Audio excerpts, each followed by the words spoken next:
You know, I also went back and I looked at the reaction to that debate Kamala Harris had with President Trump. And by far, the polls show reaction to it that she won that debate. An Ipsos poll found that 58% thought Harris won versus 36% Trump.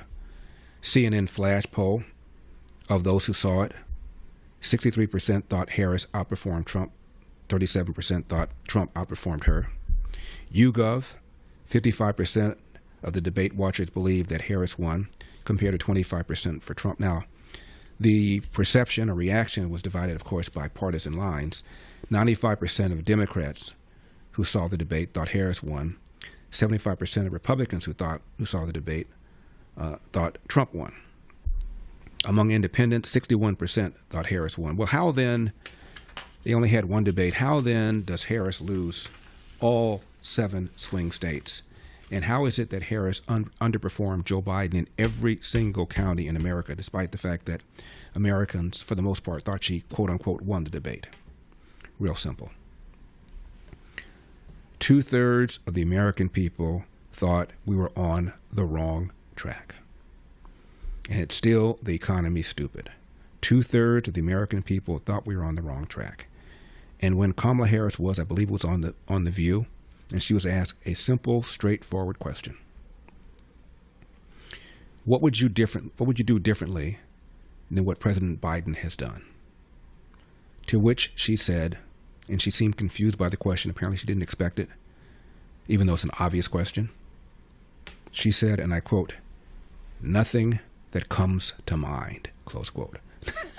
Now, you're a voter, and you believe we're on the wrong track, and you're concerned about the 9% inflation that we hit at some point.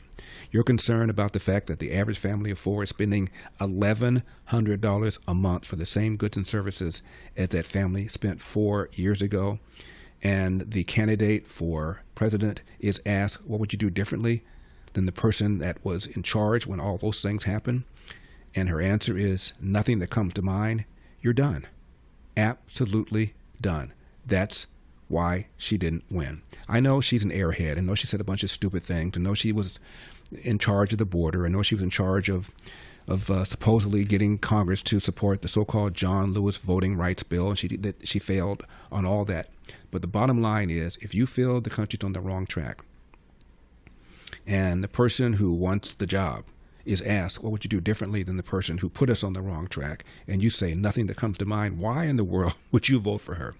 So she is asked by Steve Colbert, who is the leader of the Democrat Party? Listen to this, number 24. I got to ask you something before you go. You're no longer, you're not running for office right now. Yeah. You're stepping away from that life right now. Who's leading the Democratic Party? I'm just curious. There are lots of leaders. And there's generally a leader of the Democratic Party. Like, oh, that's the leader of the Democratic Party. Who comes to mind? I think there are a lot of, I'm not going to go through names because then I'm going to leave somebody out and then I'm going to hear about it. But let me say this. I think it is a mistake for us who want to figure out how to get out and through this and get out of it, to put it on the shoulders of any one person. It's really on all of our shoulders. It really is. Notice the applause. Yeah, it's on all. Let me tell you who the leader of the Democratic Party is. A leader sets the agenda and induces others to follow or react to that agenda. By that definition, do you know who the leader of the Democratic Party is? Donald J. Trump. Now, Kamala Harris was asked how people are reacting to this dastardly president named Donald Trump. Before that, she was asked about Joe Biden and why she wasn't more critical. And she said, well, I didn't want to pile on. Every person who's run for president, who's vice president, has to talk about how he has distinguished himself from the president. Richard Nixon had the same problem when he was Dwight Eisenhower's VP. Hubert Humphrey had the same problem when he was LBJ's VP. You don't want to criticize your boss, even if he's unpopular, as LBJ increasingly was, but you have to do it. And Kamala Harris didn't do it. And it wasn't, in my opinion, because she did not want to criticize Joe Biden. It was because she had no idea what to do differently. She really hadn't. And therefore, when she said that, she said, well, nothing that comes to mind. Well, I didn't want to pile on. Is that really why you didn't come up with something? Because you didn't think of anything. You didn't have anything. She has no agenda. She has no ideas. She's got nothing other than Donald Trump is an SOB. So here is her reaction to how people, Democrats, are reacting to Donald Trump. Essentially, what she's saying is, we've just given up. Number 25. Let me just say this. You are correct that I did predict a lot of it. But, Stephen, what I did not predict was the capitulation. I didn't predict that. People would roll over for this president. I didn't see that. I didn't see that coming. And perhaps it's naive of me, someone who has seen a lot that most people haven't seen, but I believed that on some level, you know, there should be many who consider themselves to be guardians of our system and our democracy who just capitulated. And I didn't see that coming. Do you think, I mean, you must have some still connection to what's going on in Washington. Do you think that these people think that they can just ride out the storm and everything will be fine on the other side? I think there are some who do. And I think that it is completely naive.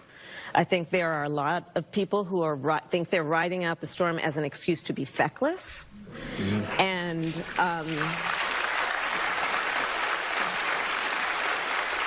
and, you know, this is a time for people to, you know, I mean, look, we designed our democracy with 3 independent, co-equal branches of government. I mean, when you see that the President of the United States is trying to get rid of the Department of Education, and Congress has the role and responsibility to stand in the way of that, and they're just sitting on their hands and then they go on recess because they don't want to deal with transparency?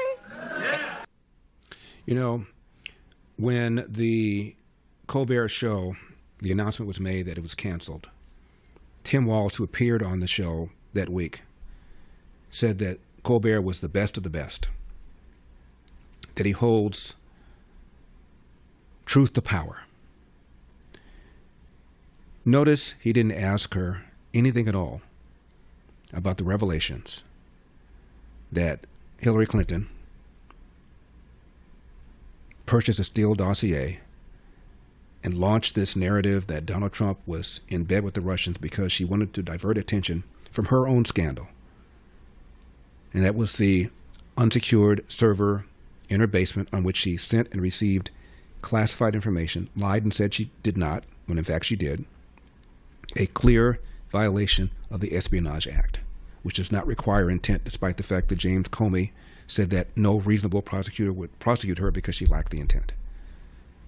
Colbert asked her nothing about that.